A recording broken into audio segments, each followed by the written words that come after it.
I made a vague passing reference at the end of the conversation yesterday to a movie called The Usual Suspects, which is old. I mean, it's like, what, early 90s, maybe mid-90s? Something like that. It was a good show. I didn't get it at first. Took me a couple tries, but it's one of those movies that has everything making sense when you get to the end, but it doesn't make sense at the beginning. Other movies tried to capture this. If you haven't seen The Usual Suspects, which I don't recommend it or any movies, what was the other one? Memento was Trinity in that? Carrie-Anne Moss? I think it was, wasn't it? Oh, wow. I haven't thought about that for a while. That was a pretty good show that tried to make sense of itself in reverse, but it couldn't match the magic of The Usual Suspects in terms of the reveal. And then the very popularized attempt at this kind of storytelling was the Sixth Sense, which, you know, I don't know. If you like The Sixth Sense, you like The Sixth Sense. The point being, there are three different movies that you've probably heard of with varying levels of quality and perfection in the execution that are all trying to do the thing where it doesn't make sense as you're going through it, and you have all these loose ends flapping around, but then you get to the end and you're like, dang, it all fits together now. It works. Well, better than all of those is the book of Matthew and its relationship with the Old Testament. It is unbelievable how good these payoffs are, both the overt ones and the sneaky little ones.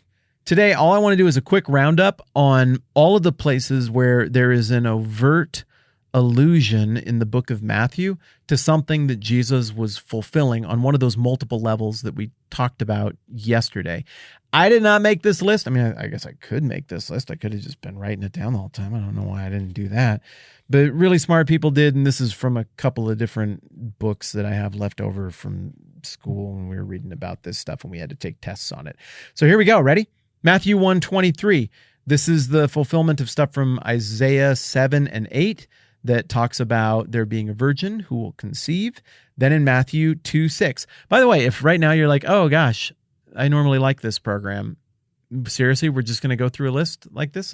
That's what we're going to do today? Like I was hoping for more like fart jokes or candy cigarettes or maybe another story about somebody getting crushed in the family jewels by baseball or something fun like that. Like I'm telling you, yeah, this is going to be a little bit workmanlike here for the next 5 or 6 minutes or so.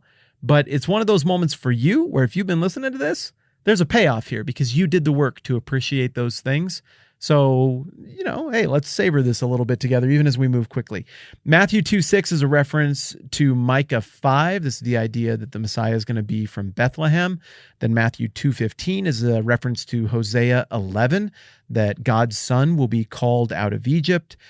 Matthew 2:18 is a reference to Jeremiah 31. All the stuff in Jeremiah is super sad. Jeremiah, he was the wailing prophet. And here, there will be wailing for children who get killed. That's in the context of the Herod business. Matthew 2:23, rather, is a reference to Judges and Isaiah, that Jesus will be called a Nazarene. That one, it was a little bit tricky, and we had to kind of think through exactly how that fits. I still think that one is perhaps a touch ambiguous. Matthew 3:3 is a reference to Isaiah 40, saying that John will be the voice of one calling in the wilderness.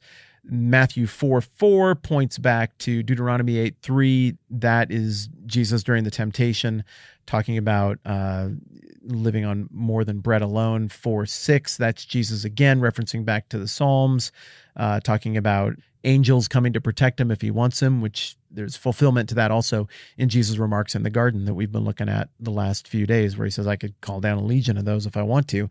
I don't want to because I want these scriptures to be fulfilled. Moving on, Matthew 4:7 is a reference back to Deuteronomy 6. Again, this is in the temptation. Don't test God. Matthew 4:10, again, defeating Satan's test, a test that all humans ever have failed, but not Jesus, because Jesus leans deeply into the authority and reliability of his Father and his Father's word. And again, he quotes Deuteronomy 6, saying that only God is supposed to be worshipped. And then 4:15 and 16, there's a reference to a turn of a phrase in Isaiah 9 about Galilee. And then, wow, the Sermon on the Mount, there's so much. I'm not going to go through all of these specifically, but you've got those, I can never remember, 1, 2, 3, 4, 5, is it 6 statements In Matthew 5, all of the "you've heard it said that, but I tell you" statements where Jesus is fleshing out the idea of fulfilling the law and what that means and what it looks like to have a righteousness that exceeds even that of the Pharisees and the teachers of the law. Well, he references a bunch of stuff from Exodus, Leviticus, Deuteronomy, and all of those references would just be to the original command or prohibition against bad behavior. And then after the Sermon on the Mount, Matthew 8:17, that's a reference to Isaiah 53, the text that you and I looked at when we bounced over to Luke 22, the parallel passage about the Garden of Gethsemane, where Jesus is saying, like, no, he's got to be numbered against the transgressors. That caused us to go look at Isaiah 53. Isaiah 53 is what gets referenced in Matthew 8:17 about he took our infirmities upon him. Matthew 9:13 is a reference to Hosea 6, that God desires mercy. Matthew 10 is a reference to Micah 7, that there will be opponents to the king, the kingdom, the good stuff that'll come from within.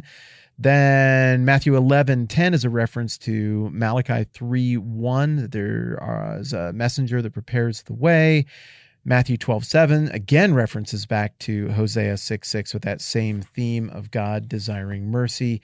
Matthew 12:18 through 21 points us back to Isaiah 42 and the concept of that beloved servant, a thought that gets rounded out in that very important end of Isaiah 52 and into Isaiah 53 that we went all the way through the other day. Then Matthew 12:40 is a reference back to Jonah chapter 1 and the whole Jonah in the fish's belly, 3 days, all of that stuff, the sign of Jonah. Matthew 13:14 takes us back to Isaiah 6, hearing without understanding. Matthew 13:35 takes us to Psalm 78, teaching in parables is what he's talking about there. Matthew 15:4 points us back to some stuff in the Pentateuch about the Ten Commandments, just honoring your parents.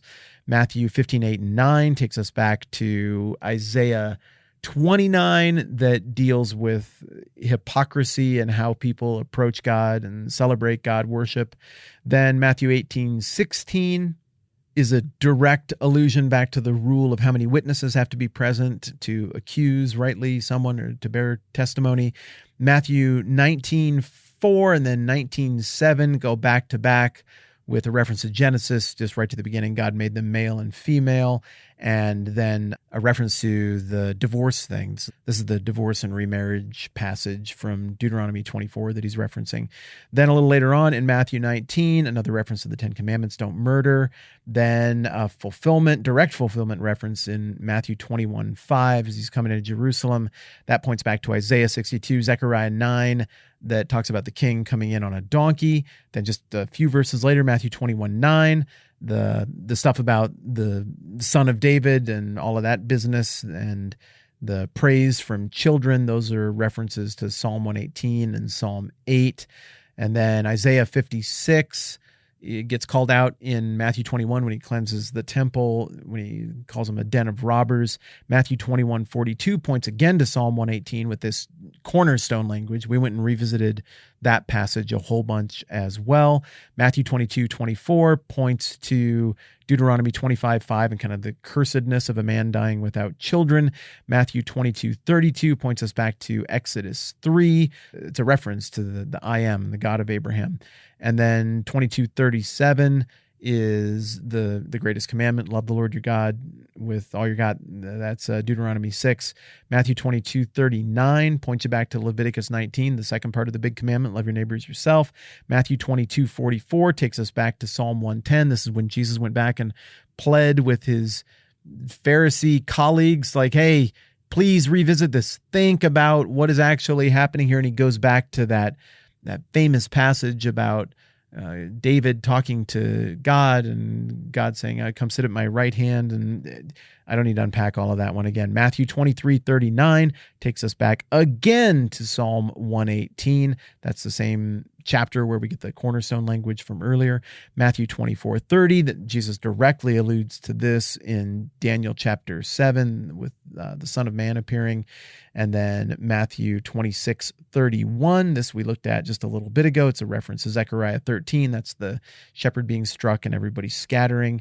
And then 26:64, which we're not quite to yet, is going to point us back to Psalm 110 and Daniel 7 and the return of the Son of Man. Matthew 27:9-10 is going to point us back again to Zechariah. This will be the rounding out of something that we didn't totally cover when we were on Judas before, but we'll pay it off there with the 30 pieces of silver reference in Zechariah 11 and some other places in the Old Testament. There are really multiple levels of fulfillment there. And then finally, Matthew 27:46 references Psalm 22 and being abandoned by God. Now, I know that was a ton of stuff. The point of this exercise was not for you to be like, I got all of it. Yep, that's the perfect learning pace for me. And I feel like I have all of that in my hip pocket forever and ever and ever now. No.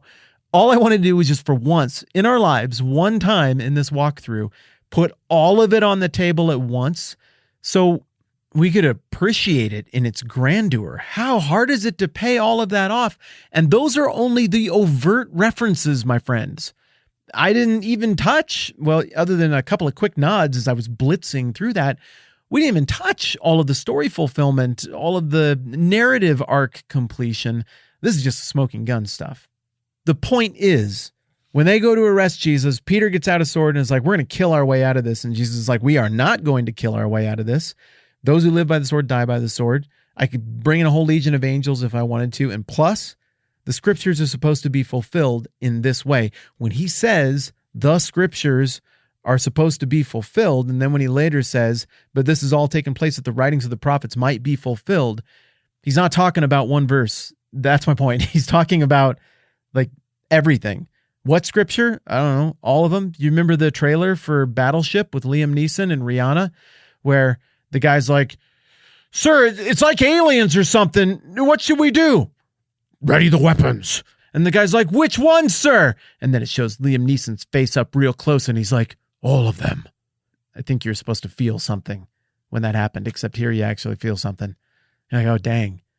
That is all of them. It's like Jesus is the fulfillment, not of one passage or this other passage or this one prophet or this one little story or anecdote or this one character. Yeah, he's the fulfillment of everything. Everything points to him, and he's not going to stumble at the finish line by letting his buddies go around and kill people to ruin the whole thing, even though he'd obviously prefer not to be crucified. No. He is going to finish strong. He's going to push this thing over the goal line. And indeed, all of these things, some we just looked at in the list, and so many more that are bigger and more abstract are going to be fulfilled in him. I just think it is so cool. I hope you had fun with this. If you didn't, thanks for being patient while we just reeled off a ton of Bible. We'll move forward tomorrow. I'm Matt. This is the 10-Minute Bible Hour podcast. Let's do this again soon.